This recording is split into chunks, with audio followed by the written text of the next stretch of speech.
I want to say welcome to our Spring Arbor University Community of Learners event. My name is Tom Holsinger-Friesen.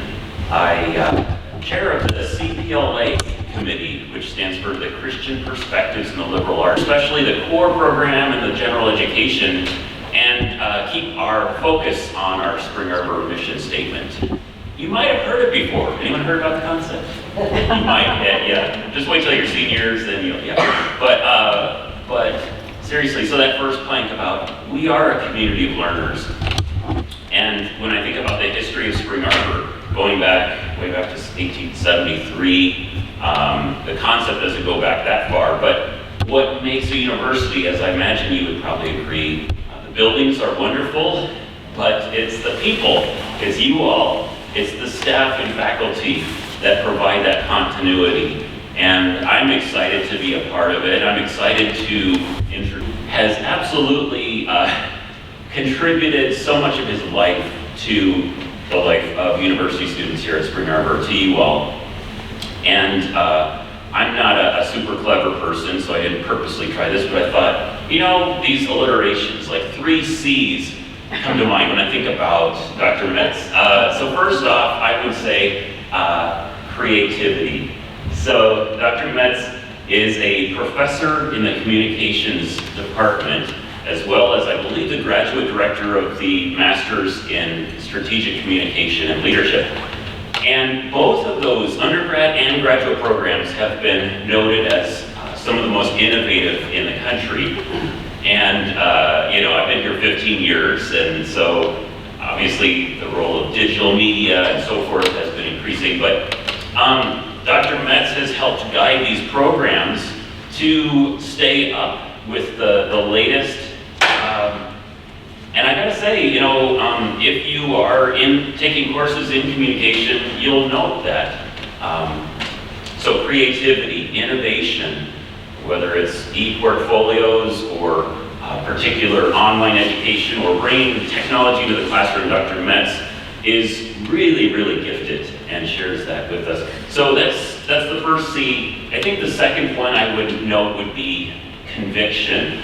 And so Dr. Metz, it brings his Christian conviction into the classroom, strong Christian witness, and he's also one of the pastors at Countryside Bible Church in Jonesville. And so he preaches quite frequently, and in the years that I've gotten to know him, I really do appreciate your Christian witness for the kingdom. And, you know, that kind of also ties in with that third C that came to mind, and that's compassion. Especially compassion for students. I have worked with Dr. Metz. He serves in Senate, University Senate, as well as many, many years on CPLA. And so I can attest, Dr. Metz is compassionate towards students. He goes above and beyond, and if you've ever had a class with him, you know that. So I just want to publicly thank you, acknowledge you, and you know, this place is what it is because of a person like you and people like you. So I'm thrilled. I want to mention Dr. Metz is married to his wife Katie. They have 4 grown children, and in addition to his work in ministry at Spring Arbor, Dr. Metz is a prolific author, award-winning author, a journalist. There are very few things he can't do. So I'm looking forward to hearing what he's got for us today, talking about his sabbatical. So would you join me in welcoming Dr. Wally?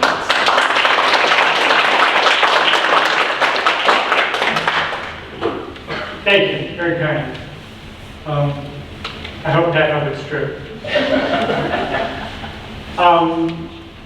Who knows what a sabbatical is? Not faculty, but students. Student, tell me what you think a sabbatical is. Okay, go ahead. Like a break from teaching that you kind of like reflect and then come back and are refreshed? Yeah. She knows, of course. But do you have anything? Yeah, that's what I was going to say. Yeah, so the idea comes from, well, we'll get into it in a minute, but this is part of last semester I was on sabbatical, had a few months to go do something interesting, and we went and did something interesting, and we'll talk about that. But it was had different challenges than the ones that I expected. But first I have to put on my hat, and now you have to pay attention to me because I'm an elder in Nepal. You don't get this hat by going to the store. They give you the hat. Make sense? It's a recognition within a community. So I want you to know I earned this hat. They gave me this hat. I'm Just by being old? Do what? Just by being old? No, in this case, had to do with functioning as an elder in the church there. But this is the elder hat, so I expect you all to be very respectful. In Leviticus, there is a passage that talks about letting the land rest after 7 years. So they would plow and grow and prune and do everything else, but they let the land rest every 7 years. It was a law. And that 7th year was called the sabbatical. So education institutions have adopted that idea of every few years letting someone in. I wish it was every 7 years, but it's not. Been here 36 years. This was my 3rd sabbatical. In my 2nd sabbatical, by the way, I wrote a book about Santa Claus. I have to tell you about that. When you think of that idea of rest and renewal, maybe get an image like this. This was a resort lake. We were there for a couple of days, and you could go out on the boat and relax and everything else. But it's not actually like that. A sabbatical in an educational institution like this does include renewal and rest, but it also includes some expectation that you do something that matters, that you grow personally and professionally, and that you make a contribution. It even says in the language of our faculty handbook that that contribution has to sort of accrue some benefit or reputation to the university. So people apply for the sabbatical. A committee sort of looks at their options, the ones that have applied. This is some of the things they're doing. There's not unlimited resources. You don't automatically get it. And eventually, this was like my 3rd year in a row applying for sabbatical before I got this one. So you have to have a plan. So I had a plan, and then the world had a pandemic, so the plan didn't go exactly as we expected. By the way, my wife is here, back in the back. Hi, Katie. How are you? My favorite travel companion. She went with us. But what we did was we went to Nepal. Now, Nepal is between, this is India, below it, and China above it. It's a little landlocked country. And it's most famous for having 7 of the 10 tallest mountains in the world, including Mount Everest, which I did not climb. And we were in Kathmandu, which is the capital here, city of about 1.5 million. And we were involved in some ministries in one of the suburbs there. And we also went up here to this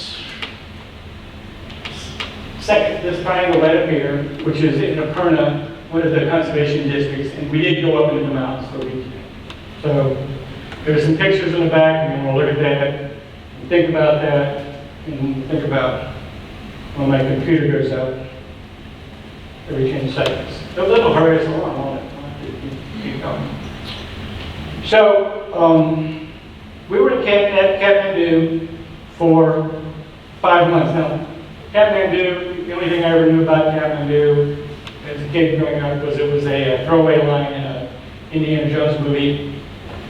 They were going to go to Kathmandu, and I didn't even know where it was. But Katie and I had led cross-cultural trips to India several times, and we, on one of those trips, said, hey, why don't we go up into Nepal and think about taking a trip there. So we had taken students to Nepal once as well. So the way this started is a LinkedIn contact. I was going to do a sabbatical, and I wanted to find some connection with an educational institution in Nepal, tried a junior college, and they sort of said, yeah, maybe, but maybe not, because you're Christian and we don't like need you hanging around talking to our Hindu students. And I made a connection on LinkedIn. This is like total cold call. I just found a guy that taught at the university, at Tribhuvan University, and said, hey, I'm going to be on sabbatical, I'm going to be in Nepal, can you guys use any help? And I said, sure, come on, use some help. And so we went. And we were supposed to leave in January, and up until January, the embassy website in Nepal said, in big, all caps, no foreigners. So I was thinking about, well, if I don't go to Nepal, what am I going to do? Buy a ticket, whatever. We had to delay our ticket. Our visa had to be approved by three different agencies. Ministry of Education, Ministry of something else, and Ministry of something else. And a little touch and go, but we finally got approval. They said, there'll be a visa for you at the airport. And we got there, and there wasn't a visa for us, and the people at the airport had no idea what that was all about, and whatever. But they said, okay, we'll let you in, but you have to have a visa within 30 days. So we spent some time still dealing with even more paperwork. Now, we lived in Nepal, just so you know, this is about 2/3 the size of the state of Michigan, and it's about 3 times the number of people. The largest city is Kathmandu, with 1.5 million, but they have 30 million people. Most of the people live in the mountains and the villages. They would leave the city. Almost everybody we met was from some mountain somewhere, some village somewhere, and they had, they would go there often. There's not even a road to where they live. So it's that remote. Not only do they have 7 of the highest mountains in the world, they're one of the 10 poorest countries in the world. And we know people who would take a bus like 5 or 6 hours toward their village and then have to walk 4 hours to get to their village. So we went there to work with the university, and it's a city. You see the narrow roads here, things like that. Air quality, terrible.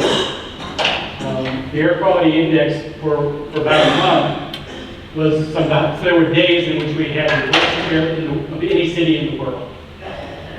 This is a city of 1.5 million people with over 1 million motorcycles. And traffic is terrible. And the thing about the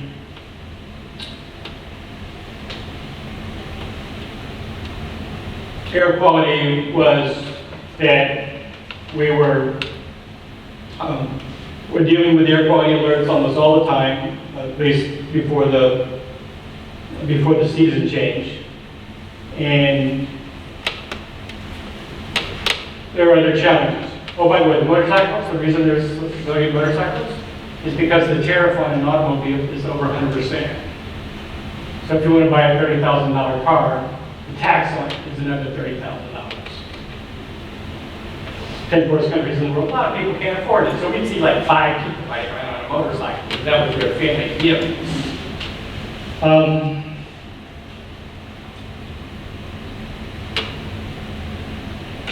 And Kathmandu is called the City of Temples, and there are hundreds and hundreds of temples there.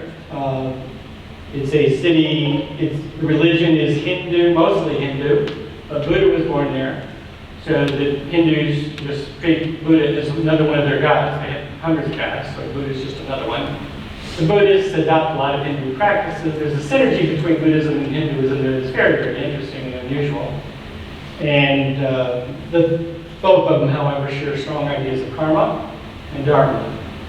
You get what you deserve, and you do your duty. And that's pretty much it. It affects everything they think about and the way they think about everything. Very, very religious. There's always festivals going on. 2 or 3 a month, parades in the street, pulling chariots around and carrying idols from one place to the other. And lots of, every day, people go to the temple and take sacrifices, usually flowers and food. But I mean, Kate had the experience once in Bhakapur, walking on the sidewalk and a goat had rolled out in front of her because it was like part of the sacrifice there at that particular temple. We had a 7th floor apartment. It said 6 on the door, but that's because in parts of the world they don't count the first floor. Ground floor is ground floor, the first floor is the next one up. But we were on the 7th floor, had a kitchen, a couple of bedrooms, and we had a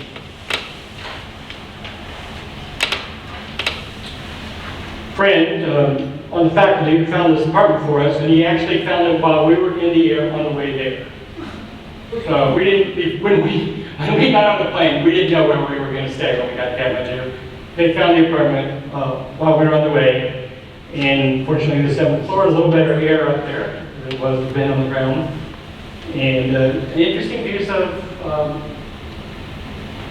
the city life, because we're 7th floor and all these people like rooftops around us where they do their laundry and worship the idols and things like that. Very interesting perspective there. We also had a parrot, or actually a whole family of parrots living in a tree that came all the way up to the 7th floor at the end of our balcony. And bird song was part of our experience. What is a parrot doing in a country where Mount Everest is? So, the country, if you go from the southern border all the way up to the northern border where the mountains are, you pass through all temperate zones. The southern border is a river valley with tropical forests. We're talking elephants and tigers. And then in the middle, where Kathmandu is the same latitude as Orlando, which means, since I came from Florida, I got to eat all the food I was familiar with, because, bananas and papayas, things like that, every day. And that's it. So I set up an office. A friend of mine and I went on a motorcycle to pick up a full-size whiteboard. And I carried it back, sitting in the back seat of the motorcycle, but I wasn't wearing a helmet. And the reason I wasn't wearing a helmet is because the driver's required to wear a helmet, but the passenger's not allowed to. And the reason the passenger's not allowed to wear the helmet is because when they were both wearing helmets, there were a lot of robberies and things and nobody could identify anybody. So 2 people with a helmet on a motorcycle would stop and steal something, and so at least one person needed to be identified, so they just said, write it in their helmet. Right with us. Okay. So I picked up my whiteboard on a motorcycle. I took the motorcycle. I rode on the motorcycle with our friend to office supply store, bought a printer, brought it back in a taxi, and ordered a chair from an office supply store, and it was delivered to the wrong building. Our apartment was Landmark Apartments, and there was another Landmark Apartments in the same block, so the chair was there. We finally got it. Set up an office, went to work. Some of the work involved learning the Wally, and here's our teacher. We're sitting in our office, where I also had meetings with faculty from the university. We'll talk about that in a minute. But this is the script that we were working with and trying to learn. We were just beginning to be able to read and put words together as we left. I'd like to say I've kept up since I've been home, but I haven't. But, we have a foundation, I think, that's strong enough to continue learning. There's 14 vowels, 33 consonants. Each of the consonants has about 14 different forms. So there's about 400 letter forms to deal with when you're reading and writing. So we had started studying the Pali conversationally before we left. Had to have a mentor in art, and we're continuing that. And we had a mentor while we had a tutor while we were there, and we practice that with church members and with department staff. Part of the reason we don't have conversational fluency is that most colleagues, if they've been to school, know a little English, and they're as eager to practice their English as we are to practice our college. So it's hard to practice a language when you don't have to. So, because we have plenty of other things going on. And the main one was working with the university developing a new curriculum. And this is the department chair, Chair Jimmy, and this is the next department chair, and Ms. Devraj. And we spent time with them and with the curriculum committee, and they have a very dated curriculum. I went through the syllabi for all the courses they offer, and there wasn't a single course that had a textbook any more recent than 2010. This is in a field where they're trying to teach, digital reporting and all this kind of stuff. So very, very dated materials, and they're eager to adapt that. So we made some suggestions about adding quantitative literacy, about adding, the photography course. We needed to have more about visual communication and design and things like that.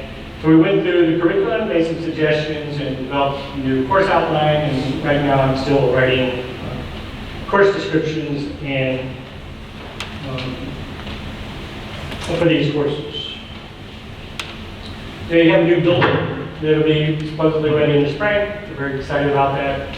And they wanted an updated curriculum to go with their new building. I don't know if you've ever been to the radio station here on campus, but this is their radio station over here on the left, and it doesn't look quite like ours. Newspapers, extremely partisan. The top paper there, the Rising to Fall, is the government paper. Top half of the page every day will tell you everything that the Prime Minister said the day before, without any checking or anything else. It's just, this is the government paper, they just tell you what the government wants you to do. The other two papers are both very affiliated with political parties. It would be like, we had a Republican paper here and a Democratic paper. Oh wait, we do, it's called the Wall Street Journal and the New York Times. But this is, in a small city, there's probably 30 newspapers, most of them in the Poly. There were 4 English papers and about 8 pages long. I tried to read them every day. And Saturday we went to church in a nearby suburb, in Bakapur, and Chitari Community Church, which Chitari means resting place. And you can see there's about 40 people here gathered in the bedroom of the house. It's a minority religion. Churches can't own property. They can't be legal. They're not legally organized in any way. And they have lots of challenges faced here, being one of them for them.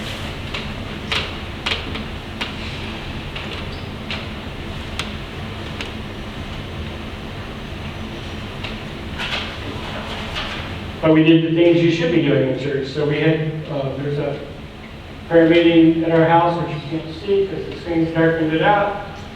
Went to home Bible studies and enjoyed fellowship with them.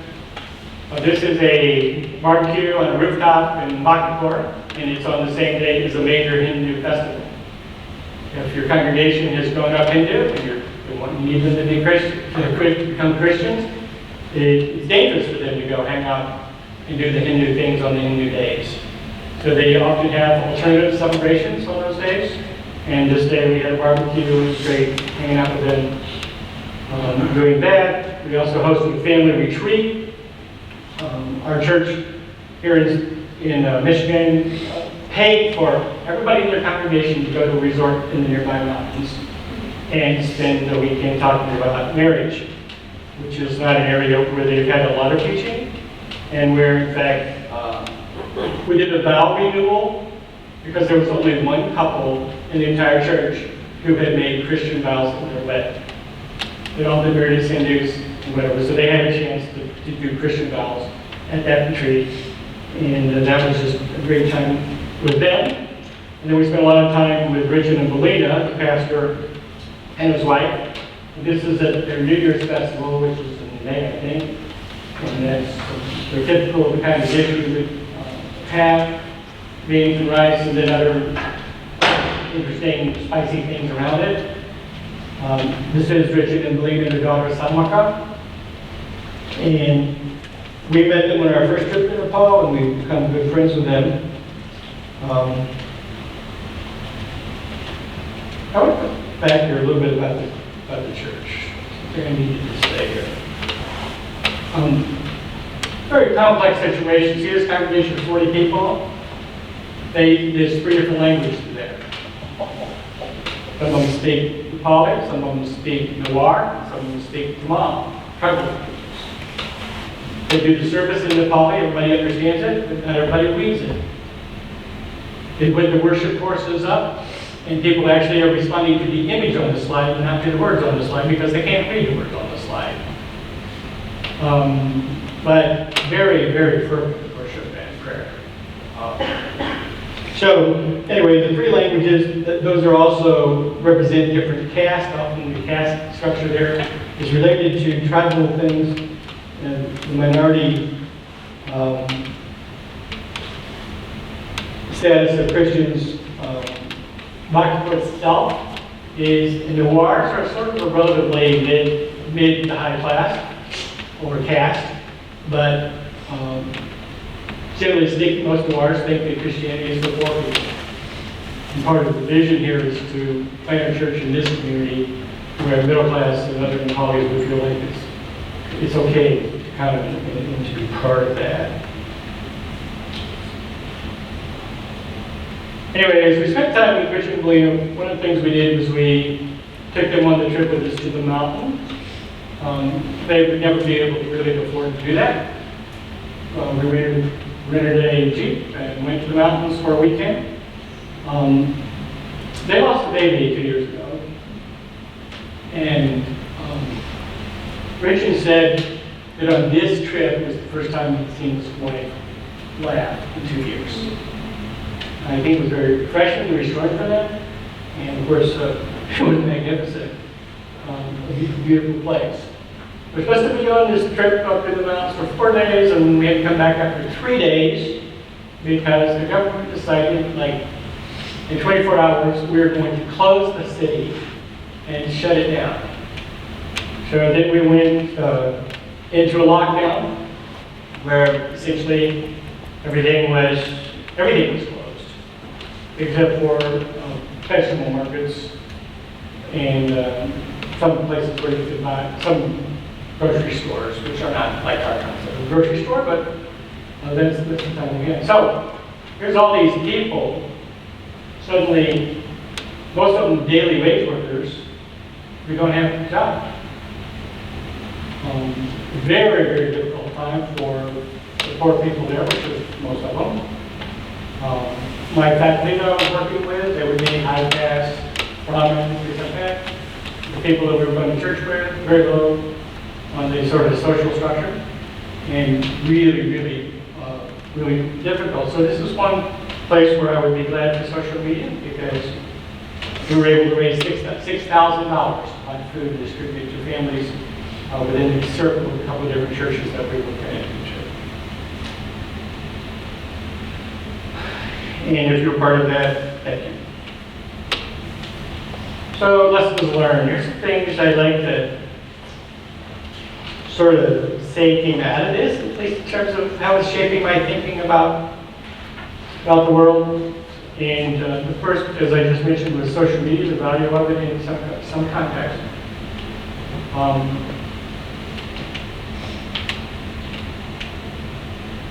Tuesday mornings, like at 5:30 or 6, I can't remember what time, but very early, was the time that our small group had here in the U.S. We were able to attend.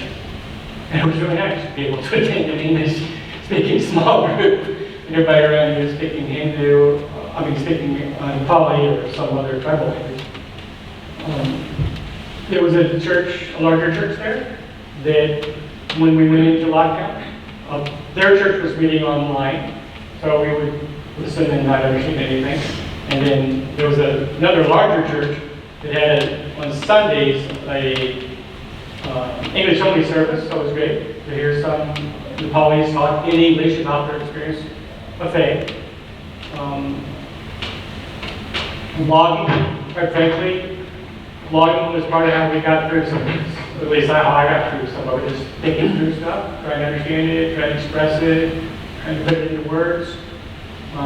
These tools have real value, I believe, in some contexts. Certainly they can be misused, but we found them to be very helpful.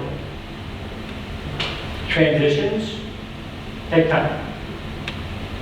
I can tell you that 3-week cross-cultural trip is not enough actually to understand the culture. It took us like 5 weeks to even figure out what the grocery store was. Not really, but it was like, just the patterns, the routines, the expectations, what's a mistake and what's not a mistake, all these things, it just takes time to figure it out. And those transitions take time, and I was surprised at how much time it took us to feel at home there. And then I was surprised at how much time it took us to feel at home when we got back. Because we developed different patterns of life. And you have to give yourself time for these kinds of things if you're going to be involved in these kinds of activities. I mentioned writing. My original title for this was Blogging Your Way Home. I'll show you my blog address later if you want to look at it, read some of the things that we did, but processing and reflection, writing is an important part of how we do that. And it was an important part of my work there. I was writing reports for them on why they should use outcomes and rather than objectives and things like that. But writing is also part of just personally figuring it out when things get stressful. One of the stresses I haven't mentioned was, did I say that they canceled all the flights leaving the country and we didn't know when we were going to come home and how we were going to do it. A couple of weeks of let's check the embassy website every single day and see what's going on. And every single day, nothing's going on. Our airline finally just canceled our ticket. Just canceled it. Okay, we're not flying out of Nepal anymore. We had to buy another ticket, which was much more expensive than the one we had. And so there was a little bit of stress about that, on top of all the stress of just eating food you don't recognize and listen to people talk that you don't understand, and all of these things are part of it. But blogging certainly helped me talk about that or think about that, and try to share those thoughts in that blog. I think public writing is different from private writing. I could have had a diary, but I think when you feel like somebody, we developed a pretty good audience. There were lots of people that were interacting and making comments and asking questions, and that forces you to think about it in a different way than if you're just writing for yourself. This wasn't therapy. This was processing in a way that could help others perhaps understand.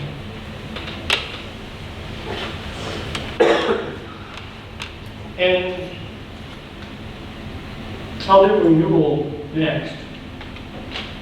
Remember that slide at the beginning of the votes and stuff like that, right? I'm afraid to say this with the Vice President here in the room, but we finally got our rest when they locked the country down. We got 2 months and can't do anything but sit on the porch. And I read some novels, I read some poems. This is a whole different concept. And we still went on to have curriculum meeting online and things like that. We're still involved with people, but it was a time where we probably got the rest that we needed by being having a socialist, communist government lock down the country, and that's why we had to stay home. Renewal is not about doing nothing. Often renewal is about doing something different. So I hope that you begin to value those times where which you're stretched, when things are difficult, and also see them as places where your mind facing new challenges, things in a new way, make some progress on that. Learn to find renewal in the unexpected. In the 6 weeks on the porch that you didn't expect. And count these things as gifts rather than as aggravations. It's easier to get through that way.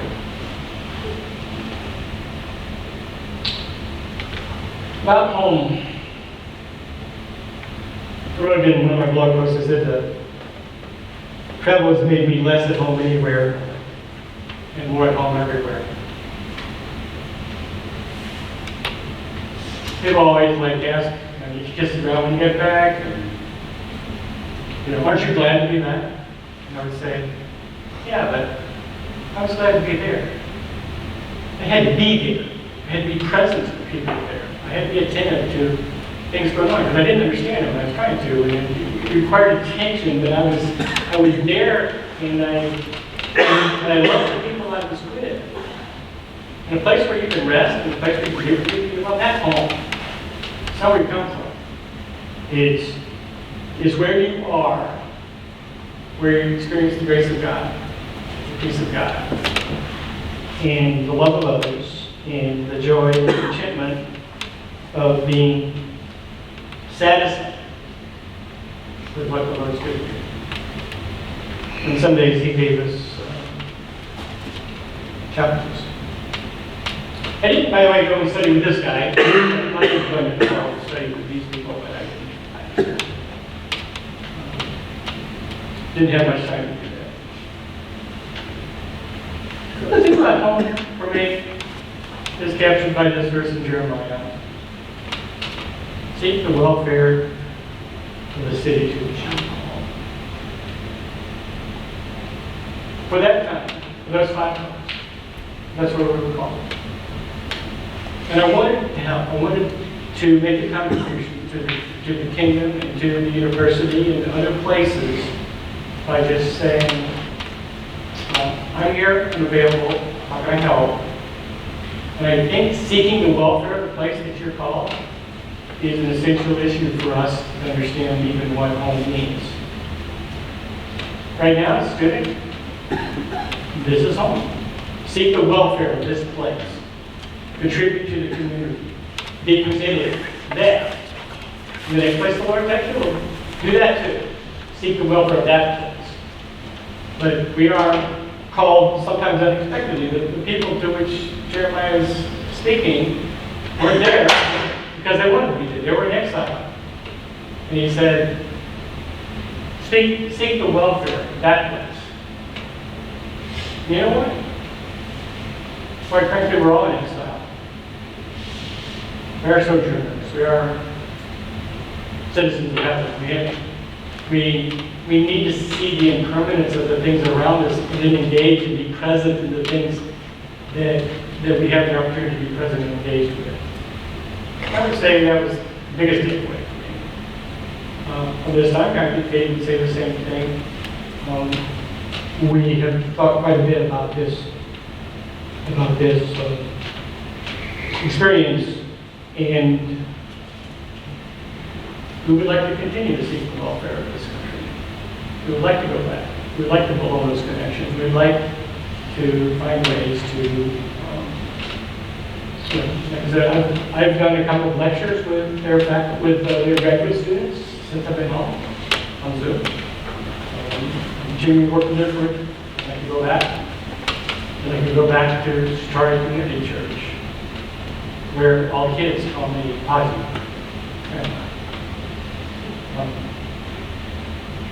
These are friends. And that's being present. Not just being aggregated. There are plenty of things to be aggregated. It's being present. It may help. If you want to read on my blog, it's thedavidman.com. And I wrote probably 3 or 4, 5 times a month for the whole time about food or about traffic or about food aspects of life or so. We can do that. But we've got a few minutes maybe for some questions. Yes, sir. I'll get the microphone for just a second. Okay, well, Dr. Max, would you go back to your picture of your colleagues, please? Yes. Thank you. Let's see his colleagues again. Okay, one of them seems to be smiling. Is the way they look fairly typical, or is that like in a bad day, or?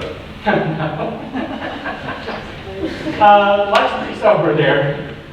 I don't find them, I think that sometimes, at least some of our Christian friends have seasons of being joyful. I think they look fairly simple all the time. Do you think so, Katie? Yes. Yeah. This guy is young. He just got accepted into the department on the faculty, so maybe he's just happy to be there. Maybe he's just happy to have a job. But the others have been there for a while.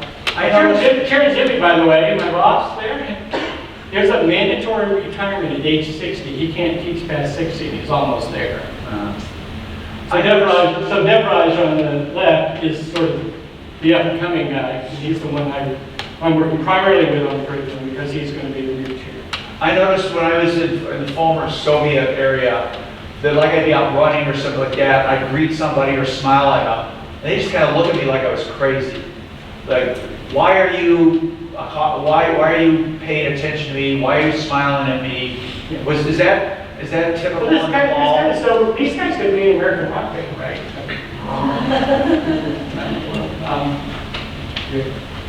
Other questions? By the way, I didn't mention the government there, but in 14, since the king was assassinated, he was followed by another king, and then he was kicked out, and they became a federation, a federal republic, and that was 2005 or 8 was when they became a republic. Since 2008, they have had 11 different prime ministers.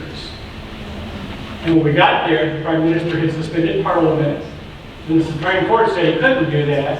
So then the president appointed him to be the prime minister again. Then he lost a vote of confidence, and then they had to form a new government. And this is all in a pandemic where everybody's more concerned about their political position than they are the fact that families who had people in the hospital had to find their own oxygen. They would go to a plant and buy oxygen cylinders and take it to the hospital to be used for their family members. So many problems, and they weren't being very efficiently addressed by government. If you want me to get into a rant about socialism and communism, I'm happy to do that. Go ahead. For the curriculum part of it, I know that you said their books were outdated and whatnot. So how do you help them sort of plan to like afford more modern books? Well, I did help them inadvertently. I took them some books for their library, and they reproduced them and sold them in the bookstore. Okay, this one. Okay. So the most recent books they have are books that they hired. Go ahead. I got a follow-up question that regarding the textbooks curriculum. And now in this country, we have access to the OER, open source for the education resources for that. Is it available over there? And can they access? And what about internet stability? They're not very good at it yet.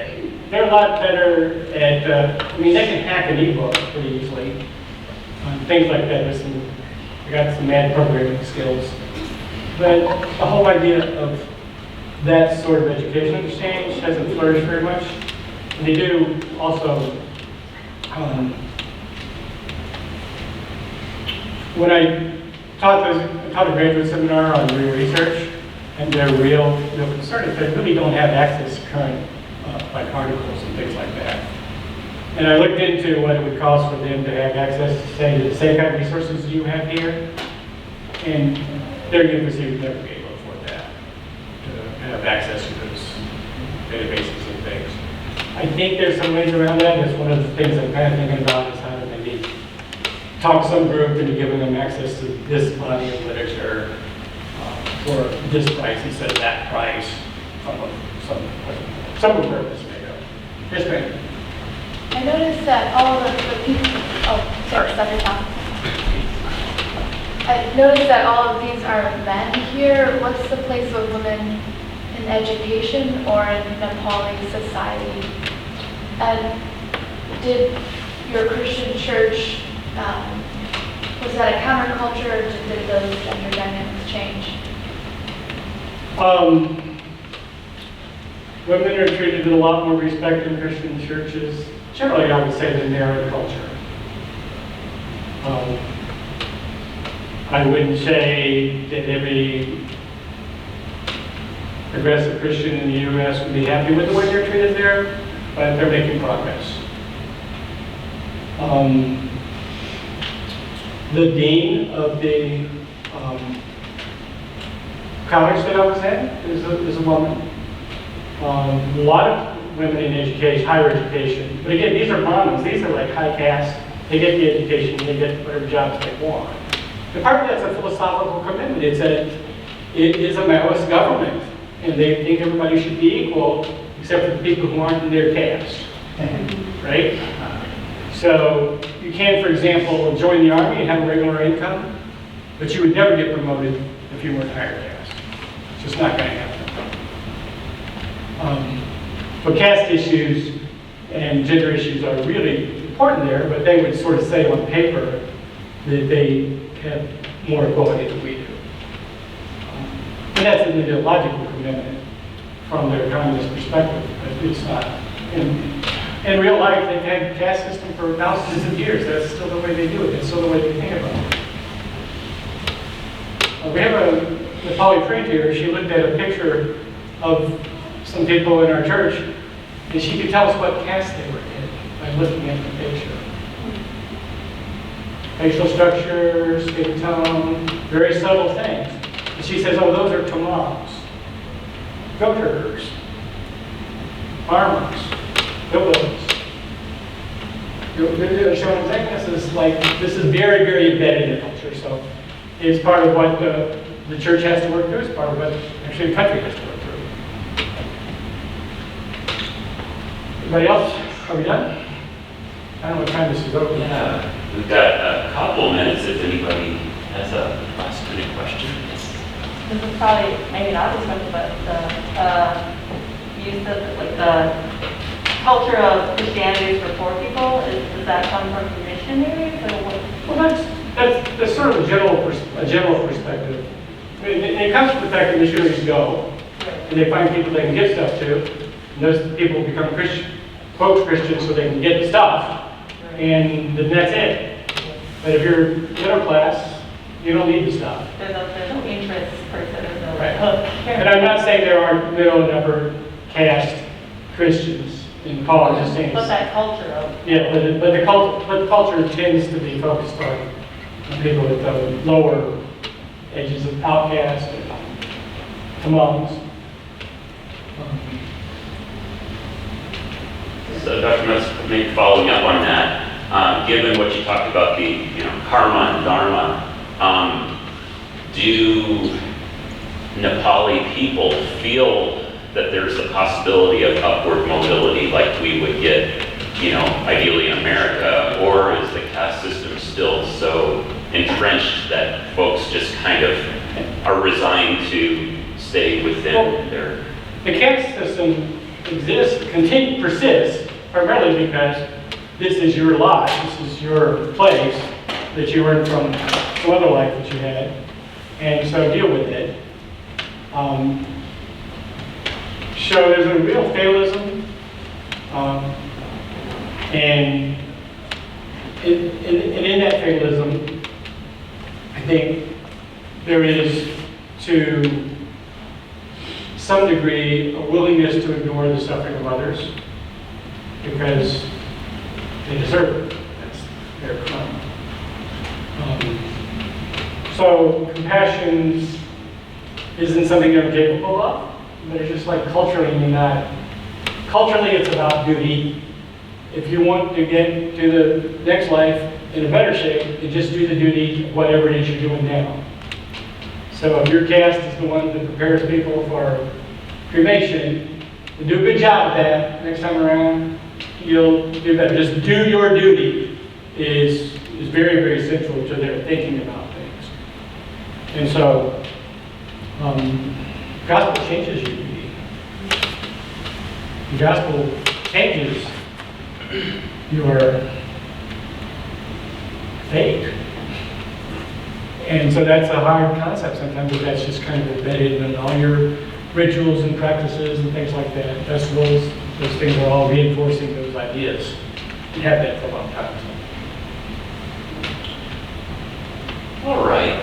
Well, let me say, first of all, thank you for coming.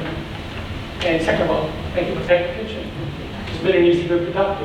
It's always nice when people want to engage with your ideas. And I'd be happy to talk with you more about these things if you have some interest in them.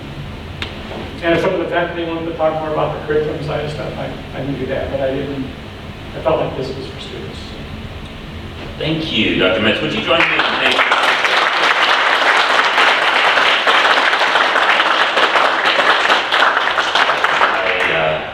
An Old Testament scholar said not too long ago, anything that makes you slow down, receive it as a gift from God.